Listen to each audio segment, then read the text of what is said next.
But then once Queen Elizabeth was about to take the throne, once it was transitioning over, they went to John Dee and they said, hey, use that cool electional astrology that I'm always rambling about to determine when's the best day to do her coronation, right? Yep. And so he elected that, and this kind of ingratiated him in the royal court. Oh, yeah. So this is like a Protestant, like the new Anglican church, right? The Protestant environment.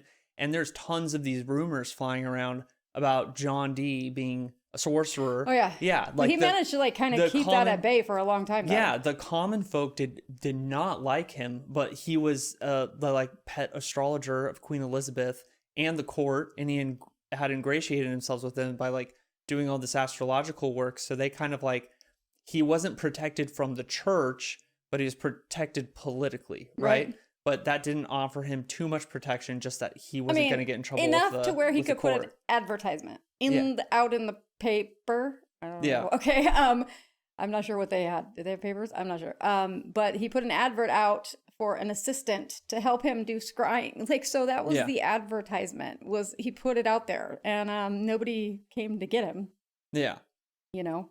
Well, maybe they did. Yeah. There's one guy. They did. And enter Edward Kelley. Edward Kelley. And he is the complete opposite. Oh so my while God. John Dee is this well-respected, I mean, when John Dee was 25 years old, he was giving lectures at Cambridge that was just like, they didn't have seats. People were in the windows, like trying to hear him speak on math, dude. Yeah. Like that's how popular he was. And well-respected, Renaissance, intellectual. And Edward Kelley comes along, and this guy had just got booted out of France for digging up somebody's grave for grave robbing. Yeah. He had no ears. He had been convicted of forging official documents in Lancaster, and he was pillared, so he's stuck in the stockade thing, you know, with your head and your hands out in the wood, and then they cropped his ears, which was what they did back then, so that you were marked for life that you're a criminal.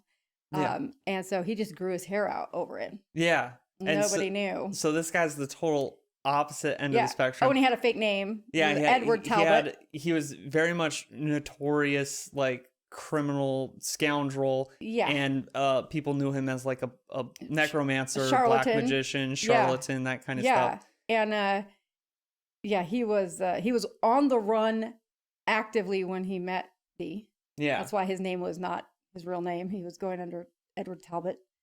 And again for forgery. So he didn't learn from getting his ears chopped off. He didn't figure it out.